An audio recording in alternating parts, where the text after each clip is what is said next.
हे friends, स्वागत है आप सभी का movie stock movie explain channel पे, जिस पर आज मैं रिकैप करने वाली हूँ शोगन के एपिसोड 8 को। तो चलिए अब आपका टाइम बिल्कुल भी ना वेस्ट करते हुए शुरू करते हैं इस वीडियो को, वो भी स्पॉइलर वार्निंग के साथ। लेकिन उससे पहले मेरी एक छोटी सी रिक्वेस्ट, वीडियो को लाइक, शेयर और चैनल को सब्सक्राइब करने की।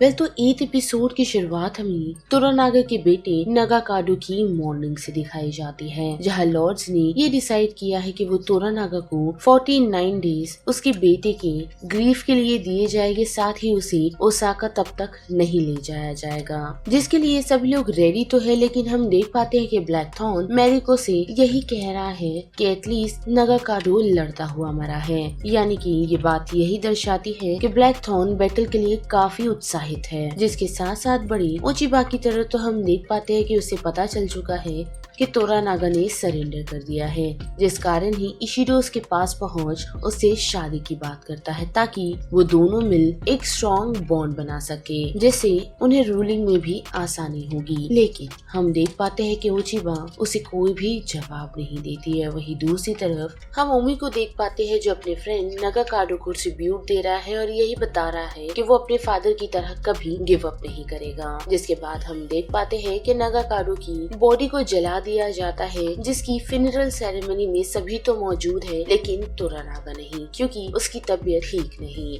लेकिन वो फिनरल को काफी दूर खड़ा देख रहा होता है। जिसके साथ साथ हम मेरिको को देख पाते हैं, जो लेडी रिन और उसके बच्चे से मिलने के लिए पहुंची है, लेकिन वह उसे बुंटारो रोक देता है और टी ऑफर करता है, जिसे मेरिको काफी शॉक तो है, लेकिन वो उसकी रिक्वेस्ट को एक्सेप्ट कर लेती है। और हम देख पाते हैं कि काफी नरमी और काफी पेशेंस के साथ वो मेरिको के लिए माचा टी तैयार कर रहा होता है, जिसके साथ साथ वो उन दोनों के बिताए हुए अच्छे पलों को याद कर रहा है। लेकिन मेरिको उसे कोई भी चीजों का जवाब नहीं देती, बल्कि वो उसे ये कहती है कि उसे ठीक से याद नहीं। पर उसी के साथ बुंटारो के पास एक आइडिया है, जो आइडिया ये है कि तोरानागा ने जैसे खुद को सरेंडर कर लिया है, तो उनकी मौत के बाद वो लोग एक साथ मर सकते हैं और मेरिको को एक काफी रिलीज मिल सकता है, जो उसे हमेशा से चाहिए था। जो ऑफर उसके लिए काफी अच्छा तो है, लेकिन मेरिको से मना कर देती है, यही कहते हुए कि अगर उसे उसके साथ ऐसा मरना पड़ेगा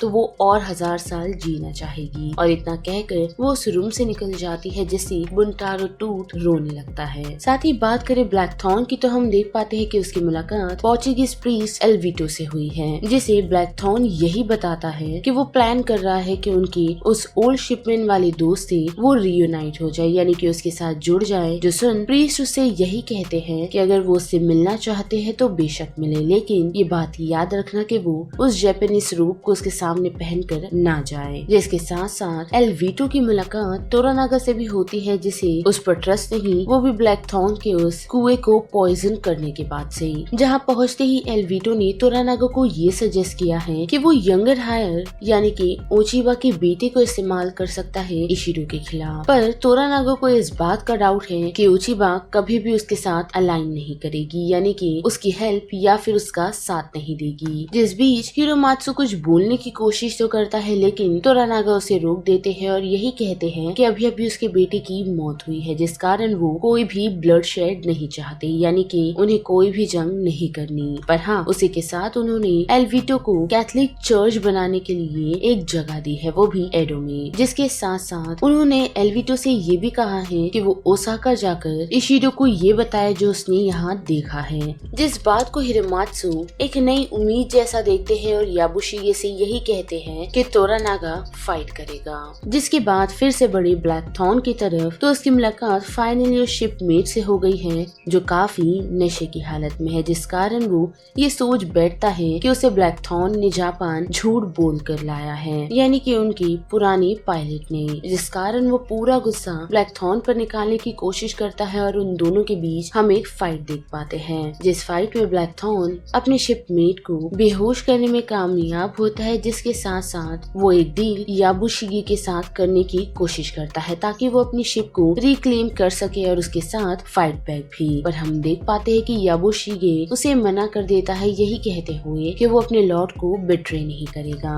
और अब बड़े फाइनली पोर्चुगीज प्रीस्ट एल्विटो की तरफ जो काफी ही खुश है और प्लान कर रहा है कि उनका चर्च कैसे और कहाँ बनेगा। लेकिन उसी के साथ प्रीस्ट एल्विटो को ये भी पता चलता है कि जिस जगह वो अपना चर्च बिल्ड करने वाला है ठीक उसके बगल में ही तोरानागा ने लेडी जिन को जगह दी हुई है ताकि वो अपना नया ब्रॉथल बना पाए। जिसके बाद ये सीन मूव होता है उस सागा की तरफ जहाँ हम लेडी डायोन को देख पाते हैं जो मरते हुए ओचिबा को यही वार्न कर रही है कि उसे अब रुक जाना चाहिए और ये सारे गेम्स बंद करने चाहिए, क्योंकि जिस शख्स के साथ वो ये सारी चीजें करने की कोशिश कर रही है उसके पास कभी कुछ नहीं था और कभी कुछ होगा भी नहीं। जो शख्स और कोई नहीं बल्कि इशिडो है। और फिर हम तोरानागा को देख पाते हैं जो अपने सभी लोगों को एक साथ गैदर करता है और यही बताता है कि याबुशिगे ओसाका पहुँचते ही सभी की गन्स और कैनॉन उन्हें डिलीवर कर देगा। लेकिन इतना ही नहीं बल्कि वो उन लोगों के नाम भी उन्हें देगा जो आत्मसमर्पण करना चाहते हैं, यानी कि सरेंडर। जो सुनकर याबुशिगे ओमी उस पेपर पर साइन कर देते हैं। लेकिन उसी बीच हम एक शख्स को देख पाते हैं जो उसे यही कहता है कि वो उसे फॉलो नहीं करता उनके इस पाथ पर। लेकिन वही हम हिरोमात्सु को देख पाते हैं जो शख्स से एक स्टेप फॉरवर्ड लेते हुए उसे यही कहता है कि वो सुसाइड कर लेगा या फिर जहर पीकर खुद की जान ले लेगा अगर तोरानागा ने इन सारी चीजों के बारे में वापस नहीं सोचा तो। साथ ही उसका ये भी मानना है कि वो सब कुछ दाव पर लगा रहा है जो उन लोगों ने काफी मेहनत से जीता है। लेकिन तोरानागा से कोई भी जवाब नहीं देते। जिन सारी चीजों से चिढ़ हिरोमात्सु फाइनली सुसाइड करने का डिसाइड करता है, जिसके जवाब में तोरानागा ने उससे सिर्फ यही कहा है कि वो कर सकता है। और हम देख पाते हैं कि जरा भी टाइम वेस्ट ना करते हुए हिरोमात्सु ब्लेड की मदद से खुद की जान ले ही रहा होता है तो उसे तकलीफ ना देते हुए बुंटारो उसके सर को धड़ से अलग कर देता है। यानी कि हम ऐसा कह सकते हैं कि हिरोमात्सु ने एक काफी ऑनरेबल डेथ चुनी है। जिसके बाद मैरी को जाकर तोरानागा से मिलती है जो दोनों ही हिरोमात्सु की डेथ से उभर रहे हैं। लेकिन उसी के साथ तोरानागा को ये भी पता है कि ब्लैकथॉर्न ने याबुशिगे को अप्रोच करने की कोशिश की थी। हालांकि याबुशिगे ने उसे मना तो कर दिया लेकिन आज के बाद वो अपने माइंड को डेफिनेटली चेंज कर देगा। साथ ही हम देख पाते हैं कि अपनी दोस्त की मौत से तोरानागा काफी ही दुखी है। लेकिन उसी के साथ वो मैरिको को ये भी कहते हैं कि ओसाका को ये बिलीव करना होगा कि उनकी हार सच है। लेकिन इतना ही नहीं बल्कि उन्होंने मैरिको से ये भी पूछा है कि क्या वो रेडी है। जो सुन मैरिको उन्हें अश्योर करती है और यही कहती है कि वो रेडी है और साथ ही यहाँ से निकल सीधा याबुशिगे और ब्लैकथॉर्न के साथ टीम अप हो जाती है जो दोनों ही सीक्रेटली शिप को वेपन से लूट कर रहे हैं। जिनके पास पहुंच वो उन्हें यही कहती है कि वो उनके साथ ओसाका जाना चाहती है, वो भी तोरानागा की रिक्वेस्ट पर। जिसकी दूसरी सुबह हम तोरानागा को देख पाते हैं जो नगाकाडो के एशेस के पास पहुंच अपने बेटे को थैंक्स कर रहा है इसी बात के लिए कि जो वक्त नगाकाडो की डेथ से उसे मिला है उसे वो व्यर्थ नहीं जाने देगा। और यहाँ पर ये पूरा रिकैप खत्म होता है जिस बारे में आप सभी की क्या राय बनती है उसे लेकर आप मुझे कमेंट सेक्शन में बता सकते हो। साथ ही वीडियो पसंद आई तो वीडियो को लाइक शेयर और चैनल को सब्सक्राइब करना मत भूलिएगा। बाकी मैं मिलूंगी आपको फिर किसी मूवीज या सीरीज की रिकैप के साथ। तब तक के लिए आप movie stock movie explain channel के बाकी वीडियोस को एंजॉय कीजिए। Till then bye.